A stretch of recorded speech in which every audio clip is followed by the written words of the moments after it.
So, about 4 years ago, a Brown student came to me asking for some career advice after graduation.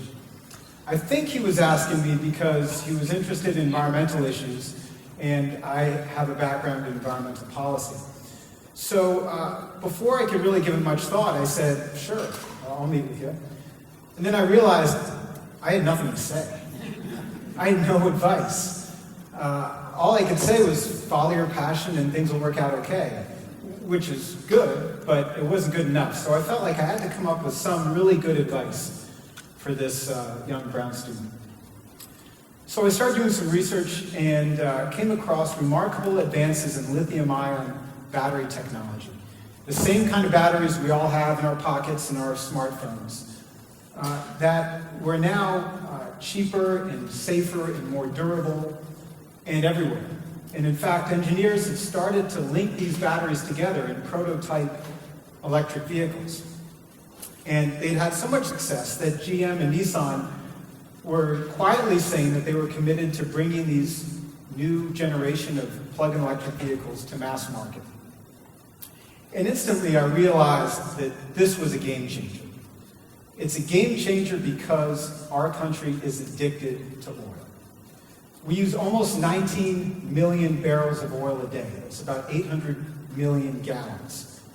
We have 4.5% of the world's population and use about 21% of the world's oil. And about 1/3 of our oil is imported. As recently as 10 years ago, it was 2/3. But we're undergoing an oil boom right now in this country. And 70% of our oil goes to transportation. Our transportation sector is almost entirely reliant upon oil.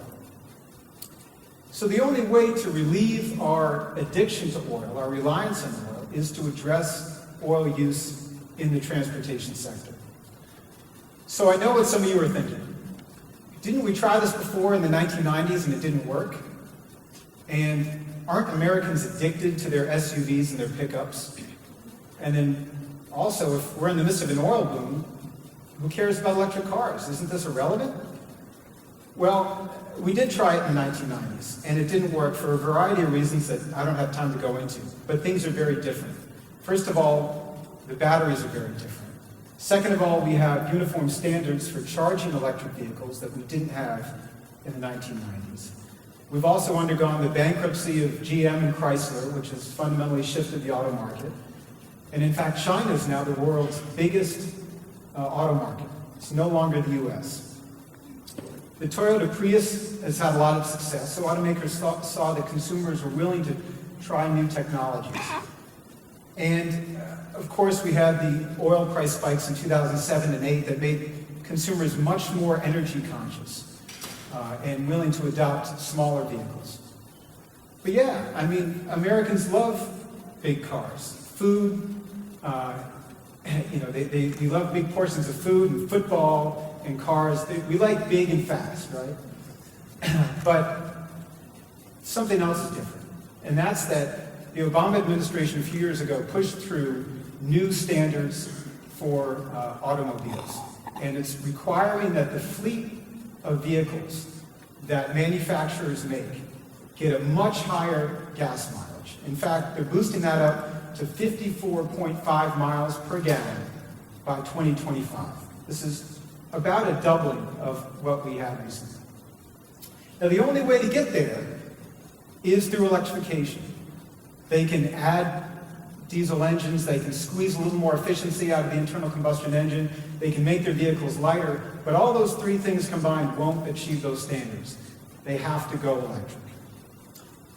Third, yeah, we're in the midst of an oil boom in this country, and it's massive. And I'm not here to demonize oil. It's a miraculous hydrocarbon packed with energy, and if it didn't exist, we'd probably have to invent it. And this energy boom is having profound consequences on our country, and I'll get into some of those consequences later. But you got to remember that oil is a global commodity. If we produce more oil, that doesn't necessarily bring down the price. The price is set at the margins, and it's subject to all kinds of geopolitical factors, like supply disruptions or wars in the Middle East.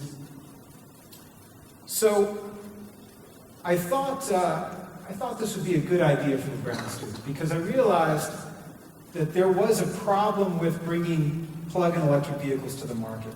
And that is that every state needed some community readiness person, someone to work with the electric utility, someone to work with state and local policymakers, someone to make sure we trained first responders if there were accidents, to train electrical inspectors, to work on building codes, to make sure there was infrastructure like charging stations, whether it was small businesses or large companies or nonprofit institutions.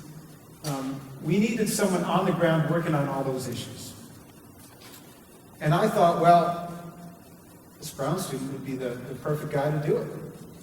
He was young, he was bright, he was interested in these issues. And, well, I'll tell you how he reacted in a minute, but I know some of you are still skeptical. So the question remains, is this some silly bourgeois whimsy? I love the hair on that slide. Or is this some geeky fascination with a new technology? Back to the future. Or is this some attempt to appease our consumers' guilt by greenwashing our vehicles? The question is, why do plug-in electric vehicles matter? And they matter for three reasons. First, environmental. This is a slide, some of you remember the Deepwater Horizon oil spill about 3 years ago. Dumped about 5 million gallons of crude into the Gulf.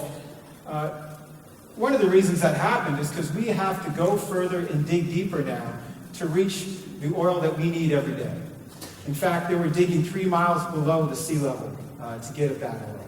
And as we start to exhaust those conventional sources of oil, they become harder to extract, they become more costly.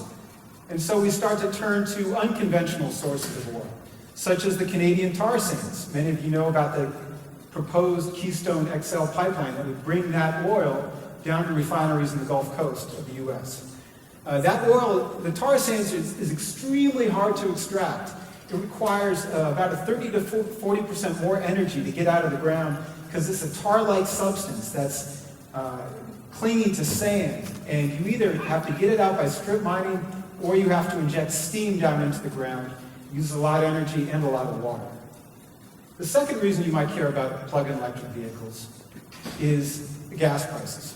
The era of cheap oil is over because we have to now reach further and dig deeper and start tapping unconventional sources of oil. These aren't local prices, those are California prices. But we're no longer going to see the cheap oil that we saw in the 1980s and 1990s. Oil is now consistently over $100 a gallon. And China just surpassed us last month as the largest oil importer in the world. A third reason you might care about plug-in electric vehicles is security issues. This is the U.S. Fifth Fleet based in the Persian Gulf, primarily forward deployed to protect shipping lanes for oil. Not much of that comes to us anymore. It mostly goes to our allies. But keep in mind, a lot of the oil in this world is no longer owned by private companies, BP, Shell, Conoco, Exxon. It's now owned by nation states, nationalized oil companies. The ones that own the oil in Saudi Arabia, Iraq, Iran, China, Russia, Mexico, Venezuela. Not necessarily an assortment of countries that are very friendly to the United States. This is another interesting photo of a traffic jam in China about 3 years ago. It took 3 days to clear. And it's another example of how China's boom is affecting all of us because they are a huge growth area for automobiles and oil, but they're also now realizing they have to make a big push for plug-in electric vehicles. Otherwise, their air will never be clean. Why is electrification the answer? Well, electrification is the answer because it's ubiquitous. We have it everywhere. We don't need to build new power lines to bring it to where we live and work. It's cheap. Relative to gasoline, it's about 1/3 the price. And it's regulated. It's predictably priced. It's secure in that it comes from a diverse portfolio of domestic fuels. Yes, it comes from coal and natural gas, It also comes from uranium and hydro and wind and solar, and it's getting cleaner all the time as we impose new regulations on power plants to make them cleaner. Now, is there spare capacity? Do we have enough electricity to power these vehicles? The answer is yes. There's been a lot of studies done on this, primarily because we have huge amounts of capacity in our electric grid to meet peak demand in the summertime when we all turn our air conditioners on. So if we bring in electric vehicles and they charge at night, like we predict most people will, there's plenty of capacity for right now at least 12 million vehicles nationwide. Some people say, well, aren't you just replacing tailpipe emissions with smokestack emissions? Is it really any cleaner? Well, it is. There have been plenty of studies on this too, and it's anywhere from 30 to 50% cleaner on the coast. In the Ohio River Valley with a lot of coal, it's a wash. But it's still cleaner from both a greenhouse gas standpoint and a pollutant standpoint. So I sat down with this Brown student. I was so excited. I had this gem of an idea for him. I was going to blow him away. And I laid out this whole case, and I said, not only I made this whole compelling case for EVs, but I said, Rhode Island's a perfect place to do this, right? We're a small state, we don't drive very far, and we don't like to travel out of state. We don't go long distances. So EVs are perfect for Rhode Island. And he looked at me like I was crazy. And he said something like, "You're crazy." And he said, "I'm from New York. I'm not sticking around, and I don't want to stay in Rhode Island. Why don't you do this?" And thought hadn't occurred to me. I have a job, I still have a job, family, lots of volunteer activities. I couldn't imagine doing this. But then I thought, well, I have an out. I'm sure someone else is doing this. So I searched around, met with all these people in Rhode Island, found out that no one was doing this. Mostly because the vehicles were 2 years away from even coming onto the market. So I took the challenge. And this has been my personal journey for the last 4 years or so. I've met wonderful people all over the state and the U.S. and I never would have met. It's certainly a team effort and a collaborative effort. It's an interesting cast of characters, and it's taken me all over the U.S. and I've met people from all over the world doing it. It's also ironic because I'm not really interested in cars. I'm really not. But I am interested in energy, and I'm interested in how we use energy and the effect that has on our environment and our economy and our security. And at this dawn of a new technology, it's the only analogy I can think of is the internet 20 years ago. But it's very different in other ways. With the internet, that changed our life fundamentally. Our daily routine was fundamentally different. If we're successful making vehicles electric, it won't change your life at all. You won't notice anything, except that you're no longer going to the gas station once a week, you're just plugging in your car at night. It's also a lonely journey at times. In fact, last year I realized that we weren't making the progress I had hoped to make on the infrastructure for the charging stations for plug-in electric vehicles. So I pulled together a team and created the Top 50 project to identify the 50 best locations in the state for charging stations. I went to the state energy office and convinced them to fund it, and we just finished putting in our 50th plug-in electric vehicle charging station last month. I don't know where this journey is going. I thought it was just a 5-year project initially. Now I realize it's going to certainly take decades, but I'm hoping it can make the world in a small way a little bit better of a place to live. Thanks for listening.